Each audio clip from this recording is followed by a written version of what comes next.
The air here is different. It carries the weight of 1,000 years of damp moss and the sharp, clean scent of crushed limestone. As I push through the last thicket of ancient ferns, the ground beneath my boots transitions from the soft, yielding carpet of the forest floor to something more permanent, more unforgiving. The canyon opens up before me like a secret held too long. It is a cathedral of stone, its walls rising hundreds of feet toward a thin ribbon of blue sky, their surfaces scarred by the patient work of water and time. I stop at the edge of the ledge, the silence of the woods behind me replaced by the low, guttural hum of a waterfall hidden somewhere deep in the shadows of the gorge. I drop my pack. The heavy canvas hits the stone with a dull, echoing thud that seems to ripple through the very ground I stand on. My shoulders ache where the straps have been digging in, but the discomfort is distant, overshadowed by the view. The ledge I've found is a natural shelf of solid rock, jutting out over an expanse of nothingness. Below, the mist from the falls swirls in slow, lazy circles, obscuring the bottom of the ravine. This is the place. It's a precarious spot, a location that demands respect and absolute focus. Anything built here will have to coexist with the wind and the sheer, vertical reality of the cliffside. I roll up the sleeves of my green wool shirt, feeling the cool morning air against my forearms. My hands are already stained with the dust of the trail, but there is much more grit to come. I walk to the very lip of the shelf and kneel. The limestone is cool and pitted, a texture like ancient, sun-bleached bone. I run my palm over the surface, feeling the subtle undulations, the small fissures where life tries to take hold. To build a pool here, a body of water that seems to defy the void, I must first understand how to anchor it into the heart of the mountain. I start by clearing the debris. My movements are slow, deliberate. I use a small hand brush to sweep away the loose shale and the dried needles that have collected in the hollows of the rock. The sound is rhythmic, scritch, scritch, scritch, a small human noise in the vastness of the canyon. Each stroke reveals more of the foundation I have to work with. It is a meditation of sorts, a way of introducing myself to the stone. I find the high points, the places where the ledge slopes slightly toward the edge, and I begin to map out the footprint of the pool in my mind. I reach for my tool belt, the leather creaking as I move. I pull out a length of weighted cord, a simple plumb line. I need to know exactly where the center of gravity will sit once this structure is filled with thousands of pounds of water. I tie the cord to a temporary wooden stake I've wedged into a crack and let the weight drop over the side of the cliff. It hangs there, a tiny brass teardrop suspended in the abyss, perfectly still despite the updrafts from the valley floor. I watch it for a long time. The stillness of the line is my first assurance. The first real work is the most brutal. I need to create the primary anchor points. I take my hand drill, a heavy, geared tool that requires every ounce of leverage my body can provide. I set the bit against the limestone, leaning my chest into the handle to apply the necessary pressure. The first turn is a sharp, screeching protest of steel against stone. Then the bit bites. I begin the slow circular labor of boring into the ledge. With every rotation, a fine pale dust rises, coating my knuckles and the dark fabric of my pants. I can feel the vibration of the drill deep in my elbows, a jarring reminder of the density of the world I'm trying to reshape. After an hour, my breath is coming in deep, ragged pulls. The smell of hot metal and pulverized rock is thick in the air. I stop to clear the hole, blowing out the white dust. It swirls away into the canyon, vanishing instantly. I check the depth with a small stick, marking the progress. It isn't enough. It's never enough at the start. I resume the work, my muscles settling into the familiar ache of repetitive motion. There is a strange satisfaction in this struggle. In a world of fleeting things, drilling into solid rock feels like an act of permanence. I take a moment to sharpen my bits. I sit cross-legged on the mossy ground just back from the ledge, pulling the whetstone from its pouch. The stone is gray and smooth from years of use. I apply a drop of oil and begin to slide the steel across the surface. The sound is a high metallic hiss, the sound of preparation. I look out over the canyon as I work. A pair of hawks are circling below my level, their wings catching the morning sun. They seem effortless, held up by nothing but the air itself. That is the feeling I want for this pool. I want the water to sit there shimmering and still, as if it has no right to be in the sky. And yet, there it is. I return to the drill. By mid-morning, I have 4 deep, vertical shafts sunk into the most stable part of the ledge. These will be the roots of the structure. I begin to prepare the steel rods, thick, ribbed anchors that I've carried up here in sections. I hand file the ends, ensuring they are clean and ready to be bonded to the rock. I use a 2-part epoxy resin, mixing it on a flat piece of slate. The smell is pungent, chemical, a sharp contrast to the organic scents of the forest. I carefully pour the mixture into the holes, watching as it coats the inner walls of the limestone. Then I drive the steel rods home. The sound of the mallet hitting the steel is a bright, ringing chime that echoes off the opposite wall of the canyon. It's a call and response between me and the landscape. Each strike sends a shock through my arm, but with each blow, the anchor seats itself deeper into the heart of the cliff. I wipe the sweat from my brow with the back of my hand, leaving a smear of gray dust. I stand back and look at the 4 rods. They are small, almost insignificant against the scale of the cliffs, but they are the beginning. They are the promise that this dream can hold weight. I spend the next few hours gathering the first of the hardwood beams. I've staged them a few hundred yards back in a clearing where the trees aren't quite so dense. These are heavy pieces of seasoned oak, dense and dark. They're grained tight and swirling. I have to drag them one by one. I rig up a simple harness of thick hemp rope, looping it around my chest and over my shoulders. I lean forward, my boots digging into the soft earth, and I feel the sudden, jarring resistance as the wood bites into the ground. The journey back to the ledge is a slow crawl. I can hear the wood groaning as it slides over roots and stones. The sound of my own heartbeat is loud in my ears, a steady, driving drum. Each step is a calculated effort. I focus on the texture of the ground, the way the moss compresses under my weight, the way the light filters through the canopy in long, dusty shafts. When I finally reach the ledge with the first beam, I am gasping, my lungs burning with the effort.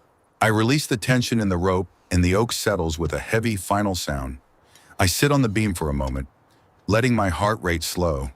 The sun is higher now, warming the stone of the ledge. I can see the heat ripples beginning to dance over the far ridges. I take a drink of water from my canteen, the liquid cold and metallic. It tastes like life.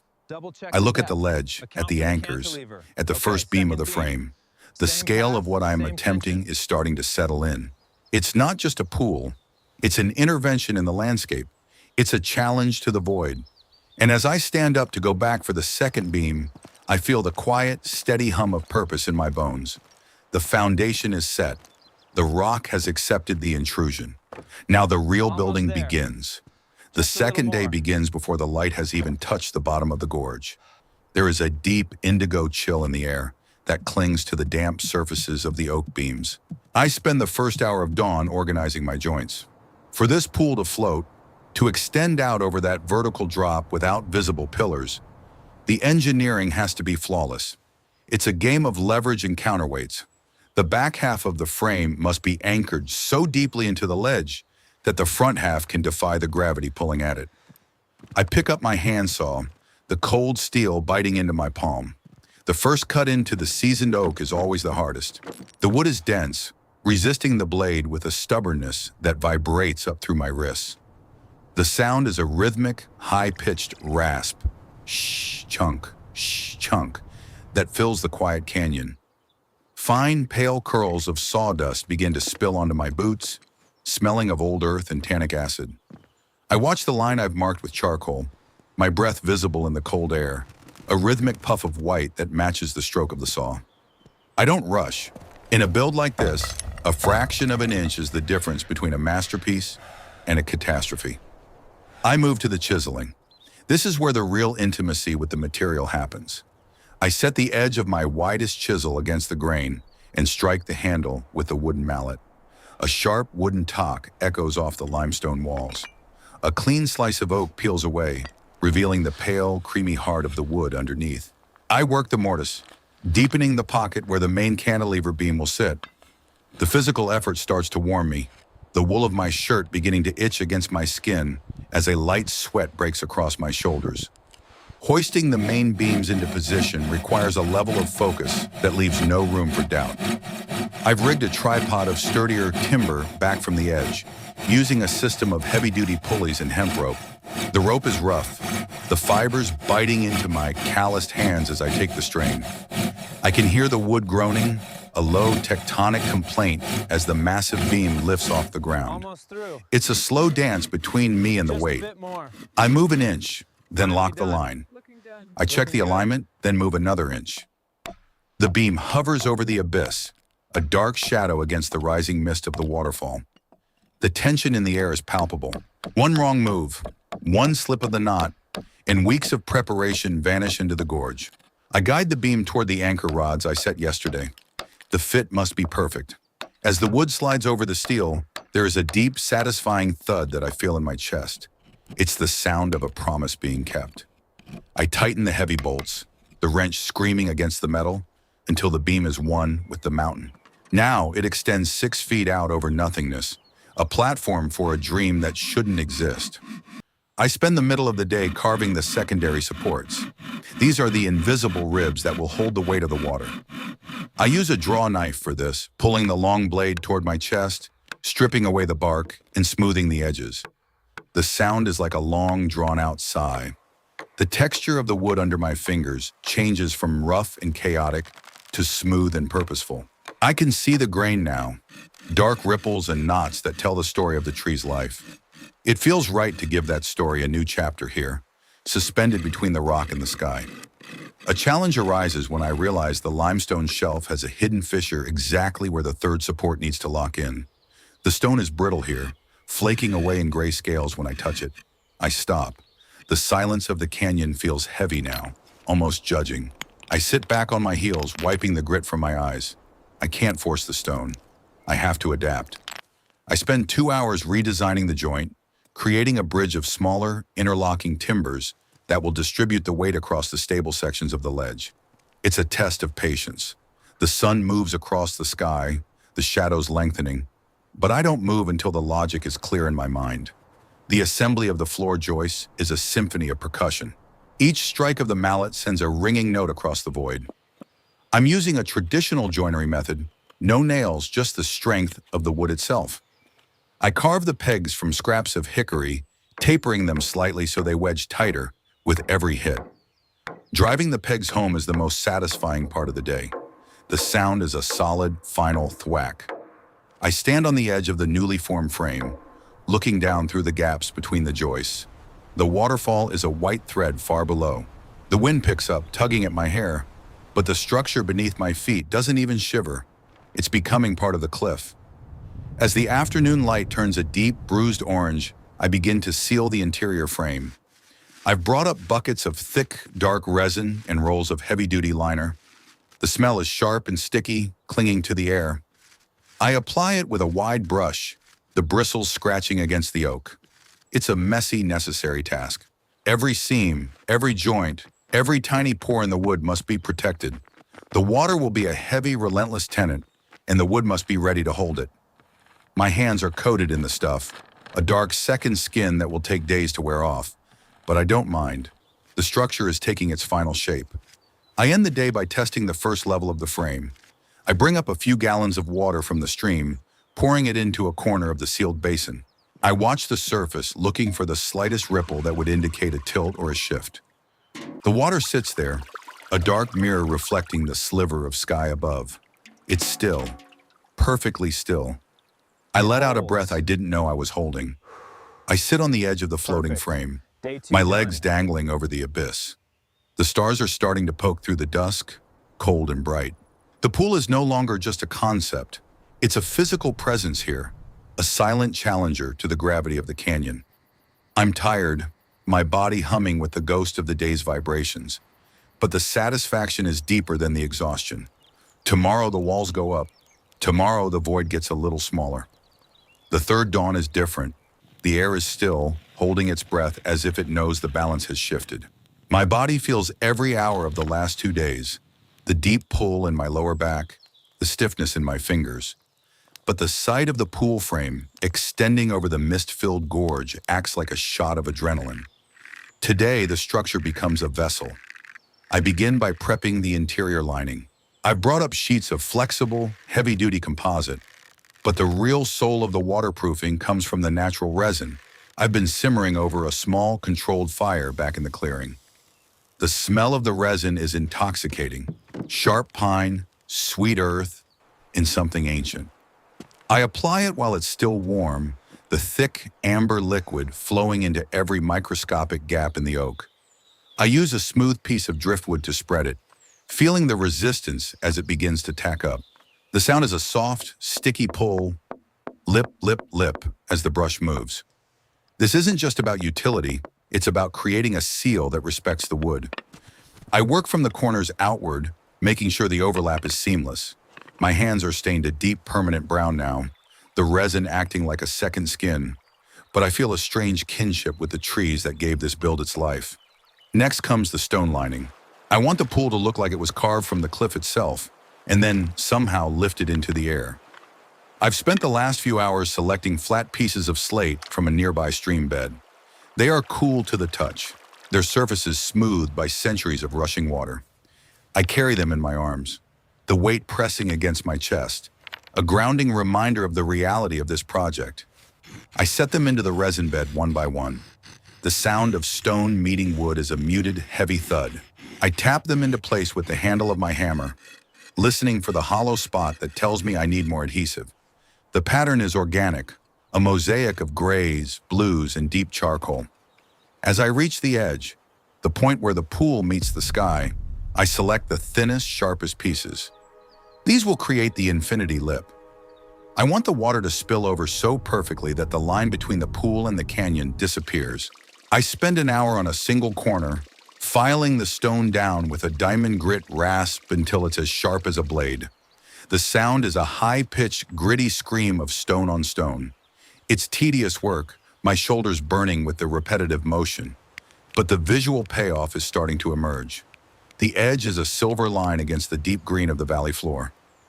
Filling the pool is the ultimate test of my engineering. I've rigged a long bamboo conduit from a spring further up the mountain. I set the first section, the hollow wood clattering against the rock. I connect the pieces with hemp cord and beeswax, creating a primitive but effective pipeline. I walk back up to the spring and remove the blockage. I run back to the ledge, my heart racing. For a moment, there is only the sound of the wind, then a low, hollow gurgle.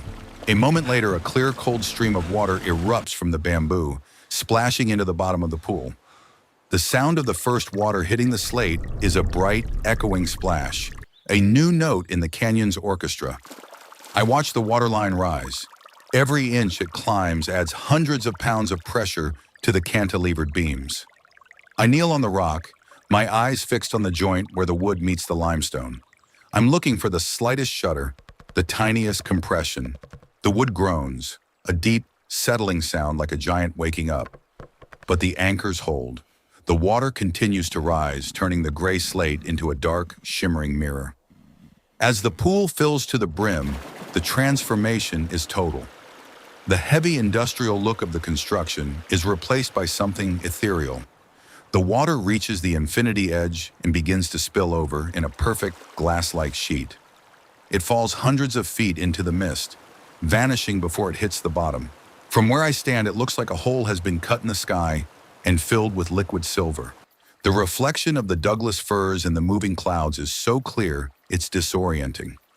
I step onto the deck I've built around the back, the wood solid and reassuring under my boots. I take off my boots and sit on the edge, my feet dangling in the water. The cold is a shock, a sharp, icy bite that travels up my spine and clears the last of the fatigue from my head. I look out over the gorge. I am suspended in midair, held by nothing but my own calculations and the strength of the oak. The hawks are still circling, but now I feel like I'm part of their world. The sun is beginning to dip behind the far peaks, casting long golden shadows that stretch across the water. I spend the final hour of light adding the comfort elements. I've carved a simple bench from a leftover piece of cedar and set it against the back wall. I light a small fire in a stone-lined pit nearby, the smoke rising in a straight, thin line. The smell of cedar smoke and mountain air is the smell of a finished journey. I cook a simple meal over the coals, the crackle of the wood the only sound besides the distant roar of the waterfall. The payoff isn't just the pool, it's the silence. It's the way the canyon seems to accept the structure now, as if it had always intended for there to be a place to rest here. I slip into the water, the cold weight of it pressing against my skin. I swim to the very edge, resting my arms on the stone lip. I am looking down into the abyss, the water flowing under my chest and over the side. The fear is gone, replaced by a deep, meditative peace. I've built a bridge between the solid earth and the empty air. As the first stars appear, reflecting in the pool around me, I realize that this is why I build. Not for the structure itself, but for the way it changes my relationship with the world. I am no longer just a visitor in this forest. I am a participant. I watch the moon rise over the ridge, its light turning the water to milk. I stay there for a long time, suspended in the dark, a lone builder in a floating world, listening to the heartbeat of the mountain. Tomorrow I will move on, but tonight, this impossible place is home.